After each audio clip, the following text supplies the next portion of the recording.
آیا می‌خواهی فقط با چند ثانیه ذکر برای خودت در بهشت قصر بسازی؟ صبر کن. قبل از اینکه رد کنی این را از دست نده. پیامبر اکرم صلی الله علیه و آله و سلم فرمودند هر کسی سوره اخلاص قل هو الله احد را 10 بار بخواند، خداوند برای او در بهشت یک قصر بنا می‌کند. قصرهایی که نه درد دارند، نه پایان، نه خستگی، نه غم، فقط آرامش ابدی. فکرش رو بکن. فقط با چند لحظه یاد خدا یک خانه در بهشت برای خودت میسازی.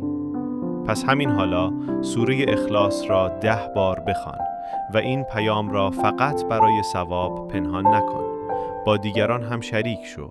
شاید یک نفر با دیدن همین ویدیو نجات پیدا کند.